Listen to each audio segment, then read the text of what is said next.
22,000 مربع میل کے علاقے کی حکومت میں قیصر نے اپنا ایک خادم بھیجا۔ یہ قاصد ایک عظیم الشان سلطنت کے عالی شان بادشاہ سے ملنے کا قصد کرتا تھا، جس کی داغ ہر سو پھیلی ہوئی تھی۔ وہ شخصیت جس کے ڈر سے قیصر و کسریٰ بھی ڈرتے تھے، مدینہ میں قیام پذیر تھی۔ جب وہ قاصد مدینہ پہنچا تو لوگوں سے اس بادشاہ کے محل کے بارے میں دریافت کیا۔ پوچھنے پر معلوم ہوا کہ اس بادشاہ کا تو کوئی محل ہی نہیں ہے اور نہ ہی کوئی عظیم الشان گھر ہے، جس پر قاصد کافی حیران ہوا۔ خیر، اس نے راستے میں چلتے راہگیر سے دریافت کیا تو اس نے بھی یہی کہا کہ ہمارا تو کوئی بادشاہ ہی نہیں۔ ہاں، البتہ ہمارے ہاں ایک امیر ہیں جو اس وقت مدینہ سے باہر کہیں گئے ہوئے ہیں۔ قاصد نے اپنا سفر جاری رکھا۔ مزید آگے جانے پر ایک شخص سے سوال کیا کہ تمہارے امیر کہاں ہیں؟ اس شخص نے ہاتھ کا اشارہ کرتے ہوئے بتایا کہ وہ وہاں ہیں۔ اشارے کا پیچھا کرتے ہوئے قاصد نے جو منظر دیکھا وہ اس کے لیے کسی خواب سے کم نہ تھا۔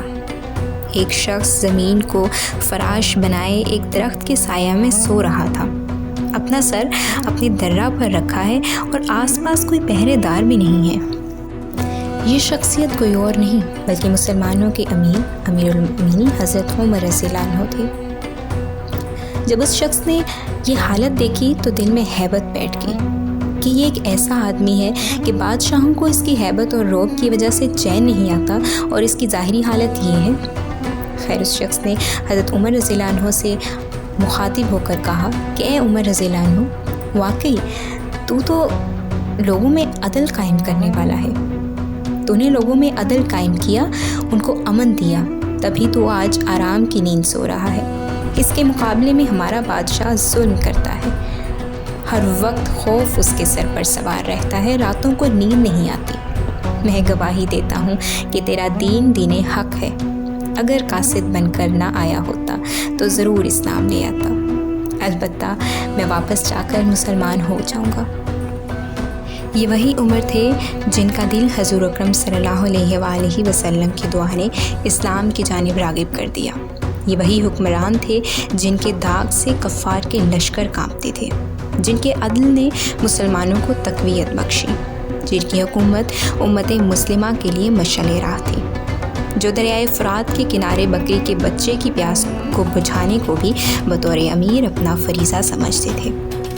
یہ وہی عمر تھے جن کے بارے میں یہودی کہا کرتے تھے کہ اگر 10 سال مزید حضرت عمر رضی اللہ عنہ زندہ رہ جاتے تو مشرق سے مغرب تک ایک بھی یہودی نہ بچتا اور ساری دنیا میں اسلام کا جھنڈا لہرایا جاتا۔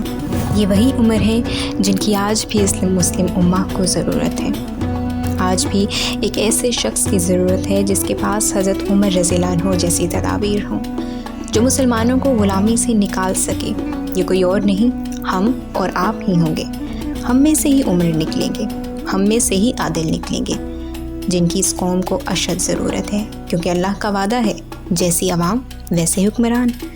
ضرورت ہے تو صرف عدل کی۔ ذرا سوچئے، مگر ضرور سوچئے۔